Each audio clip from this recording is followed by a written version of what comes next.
everyone. Thank you for tuning into the Sales Beast podcast today. Today I'm joined by one of my favorite real estate agents that I know, Ian Davies. He's a guy I look up to a lot. Very efficient. No one I know uses time more wisely than him. And Ian's dollars per hour are off the charts.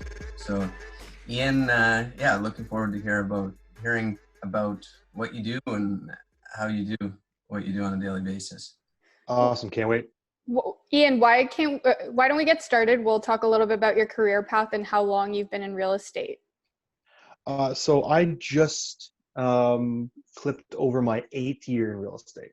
I got my license in late November 2011, and I've been going ever since. It was a bit of a wild start to my real estate career. I don't know. You guys want to hear that story? Yeah, let's go into it. I decided I was going to become a real estate agent, and like my wife and I promptly got pregnant, like right after I started the courses. And the courses took about 3 months to do. I get my real estate license. It's coming up into Christmas, so I said, okay, let's put it on hold. I'll work at the bar through Christmas because that was my full-time job at the time, and we'll keep going. And so January 1st, I hit the ground running. I started making calls, calling for sale by owners. I got in big trouble for calling some expireds, stuff like that. And we just kept pushing forward. And I kind of got my first deal in late March of that year, and it just started to push forward. And then on the 27th of April, I was in the middle of the pending stage of that deal and trying to get more. And on a Friday morning at 6 o'clock in the morning, my wife woke up and said, we have to go to the hospital. I'm bleeding. And my son was born. He was born 4 months early. And he was at the hospital for the next 121 days. And so I at that point, I kind of put real estate on hold, and I went back to the bar because that was the way I could continue to pay the bills and still be able to go to the hospital to see my son while he was in an incubator and all that kind of stuff. It was a time in my life where I really learned what my value was going to be as a parent going forward. And that was just to pedal as fast as I could and as hard as I could so that I could provide enough opportunity for my kids. When the doctor looks at you and says, there's a better than 50-50 chance your kid's going to be blind and deaf. And that's a sobering moment in your life to really focus you on what it is you need to do in order to make sure that if that comes to pass, you're going to be ready. And so I went back to doing what I knew how to do. I went back to the bar, and in August of that year, Jackson came home, and he was still pretty small. He was small through his entire first year and so on.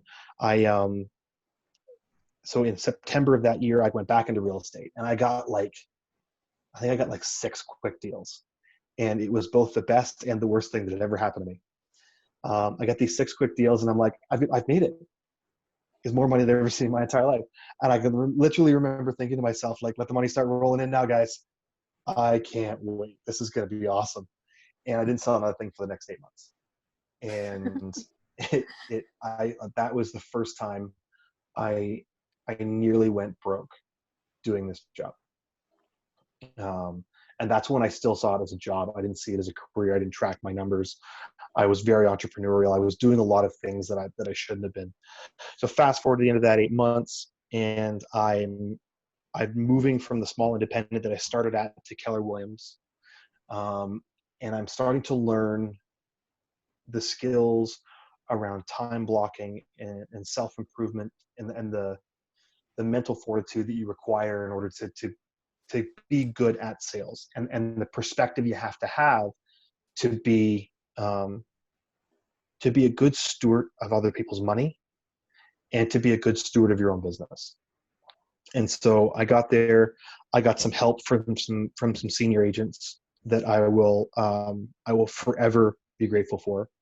And I got into my first Bold, which is, for those of you that aren't Keller Williams out there, is a course that Keller offers around mindset and standards for yourself and standards for your business and so on. I've taken it several times since, and that kind of righted the ship for me.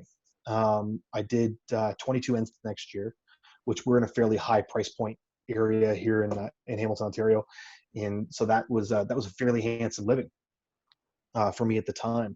And that's kind of like the short version of the 2 years it took me to get into real estate and really make this a career, as opposed to having it as continuing as a job.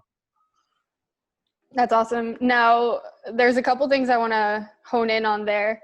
It seems that it's very, very apparent that at the beginning of your career, as soon as you started real estate, family had to be your focus.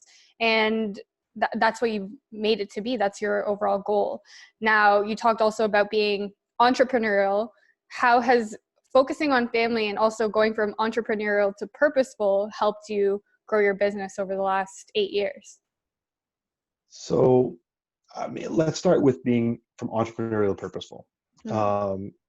People that live in that kind of entrepreneurial mind space where they're consistently being creative on how to create business and that takes a ton of time. And it makes it so that you can't get out and execute at a high level over a short period of time. And so if you continue to be entrepreneurial all the time, you're going to find yourself working longer and longer hours because the execution of those things takes longer and longer and longer. Whereas when you are purposeful about something and you're following a model, or following a model is just slang for doing what you already know works. That's a really easy way to maximize the amount of time you put into your business and the output that your business creates. And so when you talk about putting your family first, you can't, in my opinion, you can't wholeheartedly be putting your family first and be entrepreneurial, because that entrepreneurial mindset requires so much time. You have to work at a proven model. You can't go and reinvent the wheel and expect you to have time and energy for your kids at the end of the day. You need to go out and do what you know you need to do, get it done, so you can come back and have energy for your kids and your family and your wife and all that kind of stuff and your community afterwards. Yeah, that's the thing I find about, it's one nice thing about working for Keller Williams. The models they're put in place for us already. So for me personally, there's not a lot of thinking that goes into my day. I literally do the same thing day after day after day after day. I'm not saying I don't like using my brain, but in some ways it's really nice. I know I can go in, put the same activities in every single day and get a certain result, and that makes me happy. And come whatever time of day I finish that, 4 or 5 p.m., I'm out of there, and I feel good about the work I put in. Yeah. I think that's probably, well, you would know better than me running the productivity coaching program, but that's probably the biggest challenge new agents face. Rather than taking those models that we already have and we already know work, they try and create them themselves. I guarantee you, as a new agent, you can't create a better model than Gary Keller. Yeah. And one of the things that we see all the time is, so within Keller Williams and within the models that are available to you in real estate, there's lots of them that are out there. And there's lots of different ones that work. And some of them work for big businesses, and some of them work for small businesses, and some of them work for medium size and so on. And picking the ones that are the right ones for you is really important, that put you at your best. So for example, I'm not a guy that cold calls. I don't talk to anyone I've never talked to before pretty much ever in a day, unless they're reaching out to me directly. And that's where I get the majority of my energy from in my sales world. Whereas there's a lot of people that have like internet leads coming in, and so they're talking to new people all the time.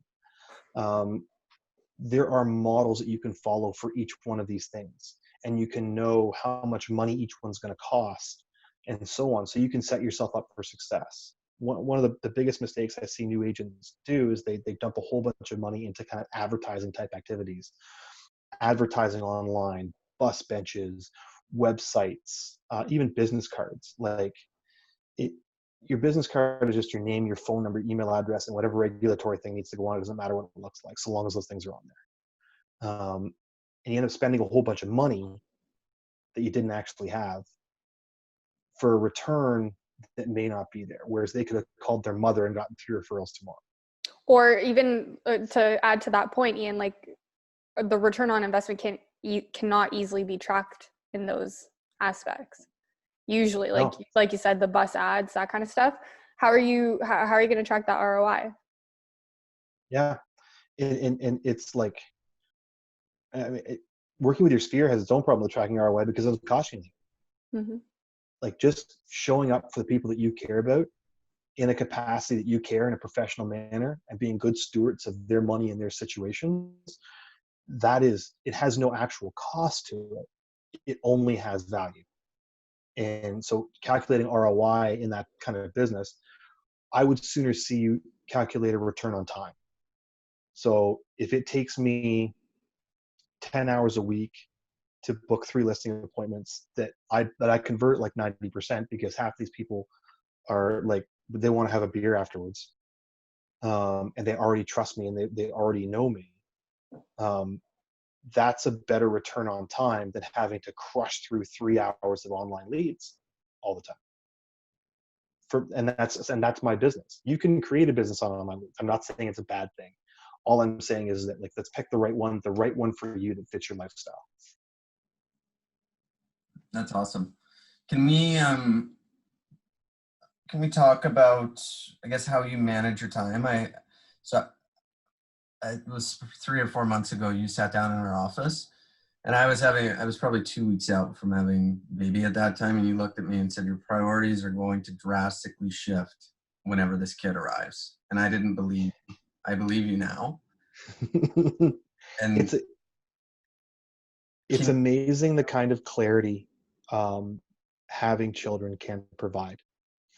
The kind of clarity around what your life actually is and why you do it and what you do it for.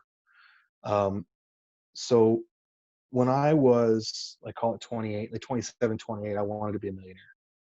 And I thought that was everything, that was the greatest idea in the world. And I had kids, and that just wasn't as important anymore. It wasn't even close. Like hanging out with my kids and making sure that I was there when they got to watch The Empire Strikes Back. Like, if you had me pick between sharing the things that I love in life with my sons, like those art forms, movies and music and all that kind of stuff, or making $1 million, I'm telling you right now, I'd never make $1 million, and I probably won't, because it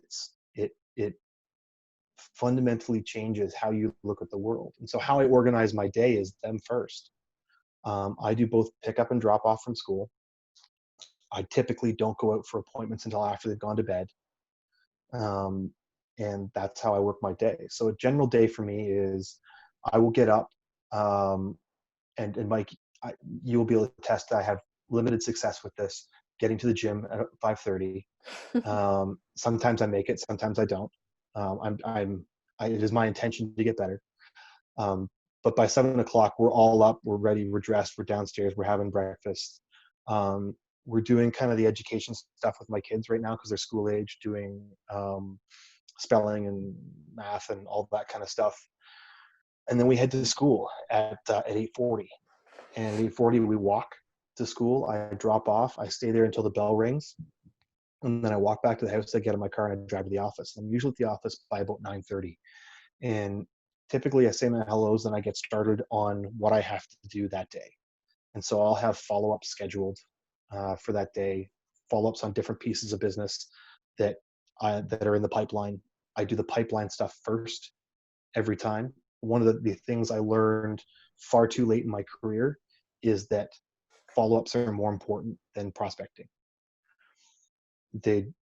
Anyone can prospect a cold lead. They find them, they're 12 months out, and then they forget about them because they don't do the follow-up. And business, that's the very meaning of business falling through the cracks. So I do the follow-ups first. And then I start doing my care calls around to past clients and all that kind of stuff to see who needs what, who can I help. with anything going forward. In the current era right now, when I don't know when this is going to air, but while we're recording this, we're in shelter in place here in Ontario. So, a lot of us can't get out and go see people. So I'm talking to see if they need groceries, anything like that, to make sure that they're okay through this time. Because I really believe that as an agent, you are a steward of their lives. You're the first person that they're going to call when they're having a child. The number of times I've walked into a house and there's like baby name books on the counter, and you're like, so is somebody pregnant? And it's like, well, no one else knows, and you're not allowed to tell anybody, but we need a bigger house. And like, because you're that steward of their lifestyle, and you have to help them be able to provide that within the confines of what they want and how they can spend and all those kinds of things, and to make sure that that family makes a great investment for their future and their lifestyle going forward. It's really important. And so I do those care calls. That leads me to lunch, and then typically I teach in the afternoon. So I'm either doing productivity coaching, one-on-ones, courses. I teach at the Market Center between 3 and 5 times a month, or doing my own education where I'm learning something new. At 3:30, I go home. I pick up my kids, and I'm with them until 7:30, at least. And when they've gone to bed, then I go out for my appointments in the evening. So and that's kind of how. Oh, sorry, go ahead. That's just kind of how my day works in planning around that family time.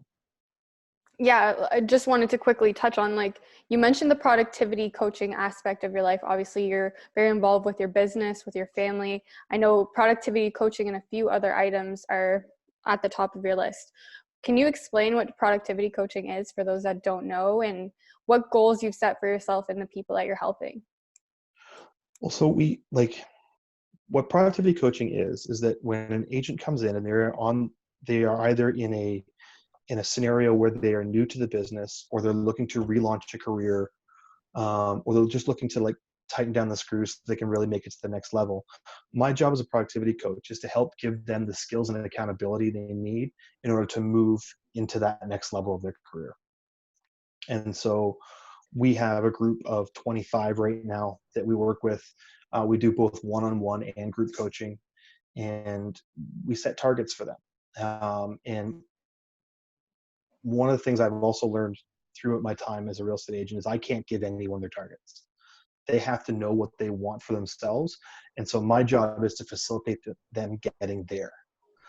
And if they're going to get there too fast, it's my job to say, do you want more or don't you? Because it's fine to not want more. It's fine to not want to work as much. There's this myth in the world that you have to be constantly working, and it is bullshit. Your life is yours to live, and it's yours to live whichever way you would like to live it. And so we have those conversations about, where do we need to be? We have the conversations as well if they're off track.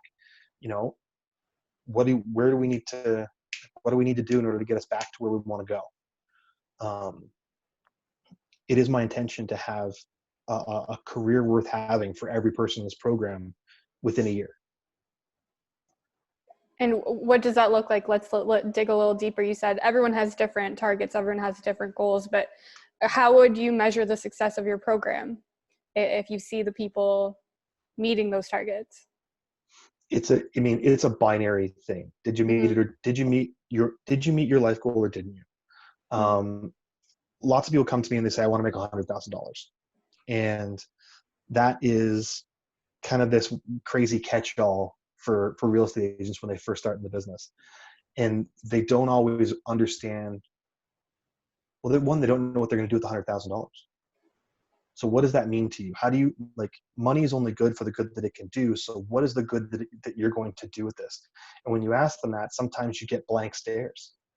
I don't know, just 100,000 sounded cool. Well, that's not going to pull you through. If you live a $60,000 lifestyle and you make $60,000, your motivation to go and get that last 40 is going to be enormously low, because it doesn't represent anything about your positive future going forward. That's the trick of this, is that the people that want these huge businesses and big lifestyles and all that kind of stuff, it's very important to them to have that thing. It's something intrinsic to who they are. I got really clear early on in my career that there was a specific amount of money that I could make and I could want for nothing. And so I've been slowly paring down the amount of time it takes for me to get to that amount of money so that my return on time is really, really good so that I can keep doing the things that I want to do. Like, I mean, I worked 10 days all last summer. That's it, 10. So how many hours a week do you work? Let's dive in on that. And how many weeks a year do you work? I know Mike was touching on that before this podcast. So typically my real estate business happens in about 30 hours a week, 30 weeks a year, give or take a week or two, depending on what I have going on. Last year, I took a week in January, a week in February, a week in March. I worked the spring market pretty well all the weeks through there, but I took several long weekends. I only worked 10 days all through the summer. So I would go up to the cottage, I'd come back down for a Wednesday and go back up. I just pack the Wednesday with whatever I needed to do and then go back up. In the fall, by and large in December, I only work if someone needs me. I mean, if someone needs me, I'm there. Like that's my commitment to them. But I'm not going out and I'm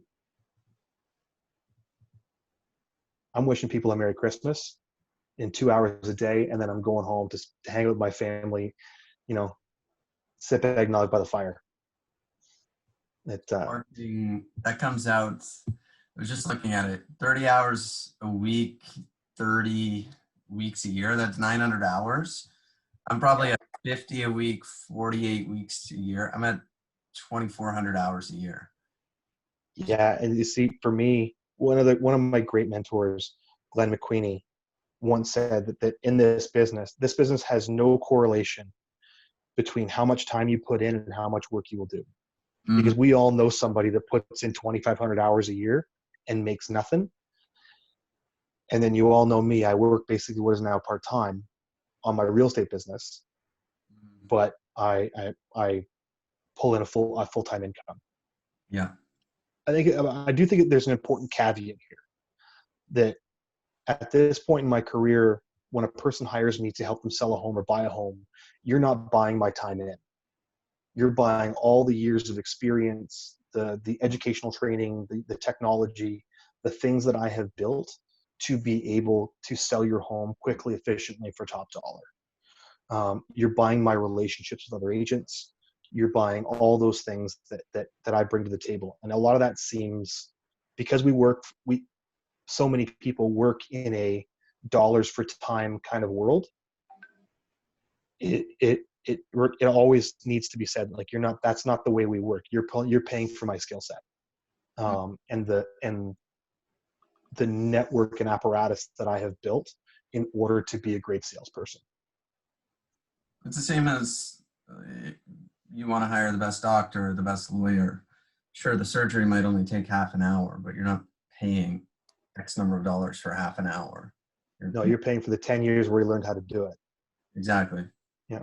You're paying for every mistake he made before you got to him. Mm-hmm. Like you're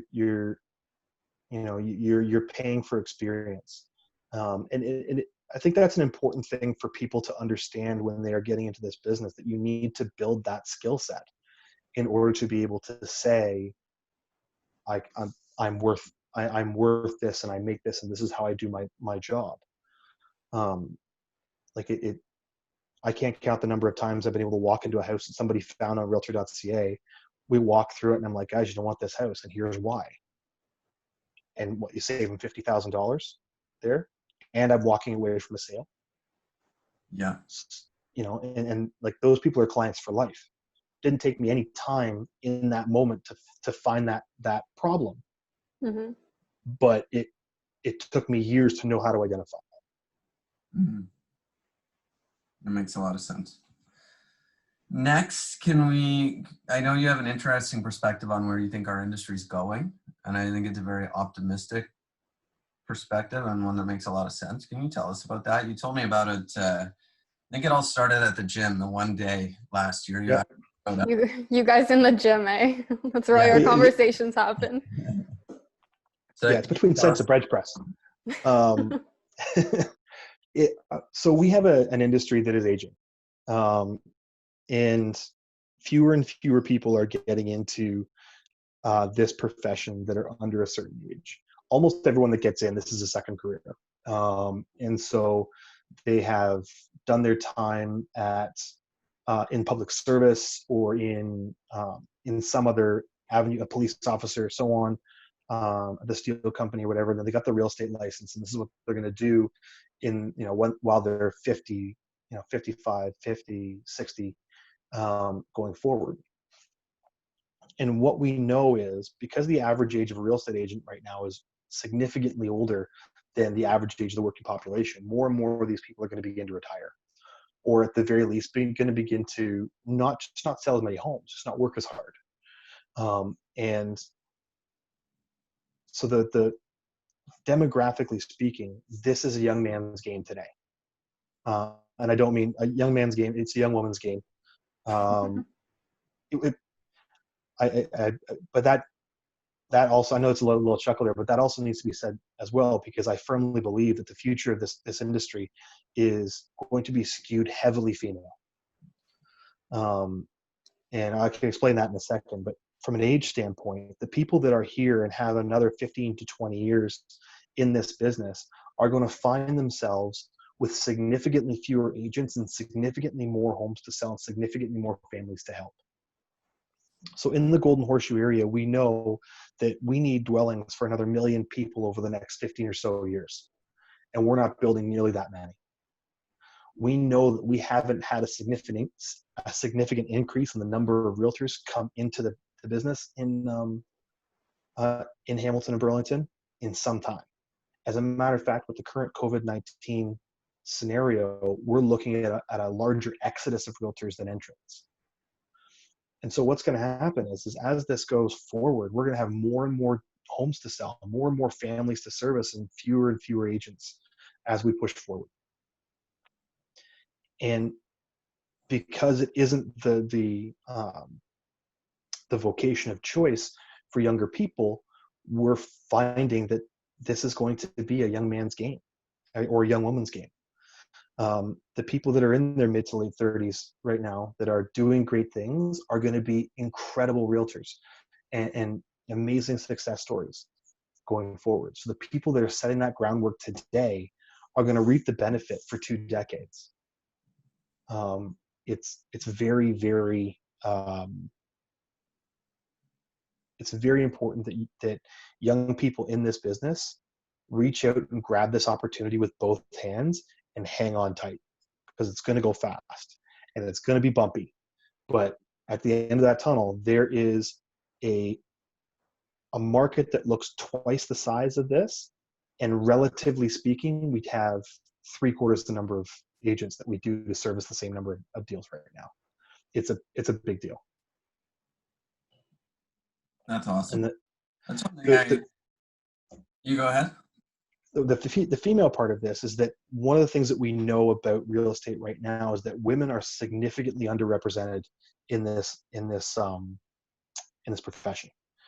And because of how untapped that labor pool is, we haven't even begun to scratch the surface of the fantastic women that are out there. We know that by and large, women make better salespeople than men. They build trust faster.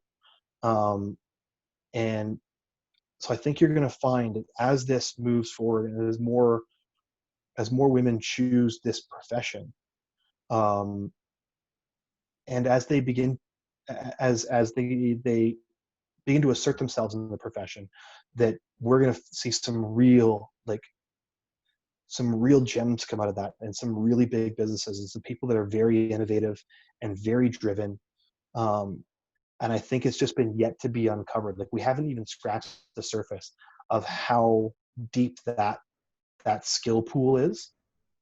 We're just starting to now. And so I think that if you're a team leader right now and you're listening to this, and you're looking at your recruiting efforts and whatnot, if you are not looking strongly at strong female salespeople, ones that are dynamic and whatnot, you may be doing yourself a disservice going forward, because it's going to be, I believe it's going to skew really heavily that way over the next 10 years or so.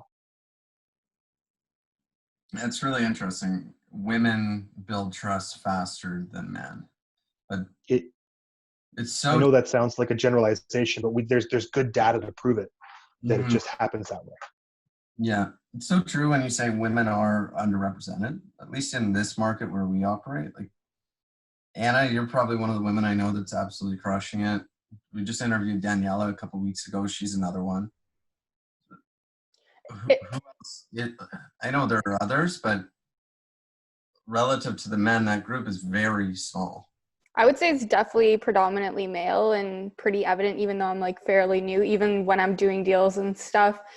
I feel like males are a lot more used to dealing with other males. And I've even had instances where I'm trying to negotiate a deal and I'm the representing agent for my client, but they asked to speak to Sandy. And I'm like, well, why are you asking to speak to my team leader when I'm the one representing this client, not him? So at that point, it's really hard for me to navigate. For you guys, you probably don't experience that. Never. And I think that there's going to be that's in my opinion, and this is just an opinion, but that is a very generational thing. Mm-hmm. And so we're going to see that, along with younger realtors pushing in, we're going to see that begin to fade away. And I can't even begin to tell you that like, I know some really fantastic women realtors in the Golden Horseshoe area, like just fantastic professional people with their clients' best interests firmly in hand. Like it's just awesome. And if you just look at the straight numbers, particularly in the team leader role, like a rainmaker role, they are significantly underrepresented. And that is going to change. It's funny though, if you look at the best in the country, a lot of them are women. So you look at Peggy Hill, you look at Amy Younger, Lorraine Jordan, yeah. Jordan, best, like, second best coach behind you, Ian, Marianne Gillespie. You know what? Marianne has coached some of the businesses that I respect most in this industry. She is she's really, really good at getting people in the right headspace to get out and crush it. Really good. So I have never thought about that before, but it's almost like the best in the country are women. There just aren't very many of them. Yeah. And I think that it's not because there aren't women that are that talented. I think it's because they're underrepresented currently. And it's a byproduct of old gender stereotype and all that kind of stuff. And as that stuff fades away, we're going to see a real surgence of highly dynamic, very well managed teams run by women. So what kind of advice could you give to the people that are coming into the industry now? Maybe they're just starting their real estate career. They don't know what to focus on. They don't know how to take their market share. So every good business needs a foundation. And that foundation in real estate for 95% of realtors is the people that they know, the ones that already know, like, and trust that person. Then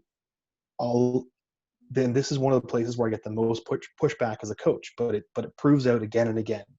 If you go out and talk to the people that you know, don't claim you know everything, because you don't have to do that. You can get the answer when you don't know the answer to the question. But they want to know they have someone that has their best interest in mind, and a person they already know, who already knows their kids, who already knows what their job and their troubles and their wife and their husband, or all those kinds of things. It's very, very difficult to get in between that relationship. So when you are when you're coming into this industry, be prepared. The first people that you are going to work with are ones that you knew before real estate. The vast majority of the people that you are going to work with again and again and again, you knew before real estate. Before that you began down this career, you knew these people. And because that's where you're going to get the most turnkey business, the most return on your dollar business. It's going to be the business that allows you the most leeway to maybe make some mistakes and fix them during the process. Also, like your raving fans, am I right? Yeah. Like those are the people that are going to be sticking beside you the whole time. It's and are you going to get all of them? The answer is maybe you will, maybe you won't. I mean, I've had family members that haven't used me as a real estate agent. But that said, every person, so last year, I only did 3 of my 30 deals with people that I didn't know before real estate in my 8th year of real estate. It is the foundation for everything. Everything else builds off of that, whether it's open houses or cold calling or internet leads or networking or any of those things. The people that you know is where this all starts. And so that's the one killer piece of advice that I could give to anyone. The people that are most successful in my program say, you want me to go talk to my mother? Okay, I'll go talk to my mother. I think anyone coming into the industry might look at something that you're doing, the time that you've set up, how you're able to run your business so efficiently and really aim for that. Of course, it's hard, but the more that we can talk about this, educate people, and continuously talk about how to make your business, like you said, going from entrepreneurial to purposeful is how we can have that new generation come in and experience that. So Thank you for that, Ian. Did you have any other questions, Mike? I think that's it for me. You have anything else, Anna? No, anything you want to touch on, Ian, just kind of the last word here? No, man, I think it's fantastic what you guys are doing. I really appreciate the opportunity to come on the podcast. I really believe strongly in the opportunity that is real estate going over the next 10 years or so, particularly for women and young people. It is something that we need good people in these roles. And I can't wait to see where it goes from here. So like I said, thank you so much for talking to us about how you manage your time, what you've been doing with productivity coaching, what you think about the future of real estate. One last question for everyone that comes on our podcast is, who do you know that we should get on this podcast? You know what? I just talked to him just a little while ago. Hank Avink in Kalamazoo, Michigan. Hank Avink runs 36 to Life, which is a coaching program. He's a former bowl coach with Keller Williams. And he is just a really dynamic guy who really understands the balance that you can achieve with real estate and what it looks like to build a career that's really worth having. Awesome. I love it. Thanks so much. We'll definitely be in touch with him. And for our listeners, anyone that wants to get in touch with you, can we just direct them to either your website, your Instagram? Where do you like to be contacted? You know what? My Instagram is probably the best one. It's at IW and that's IWDAV as in Victor, IES. And I am always, that is my social media choice. Great. Thank you so much for your time, Ian. It was great having you on the podcast. All right, talk to you soon, guys. Bye.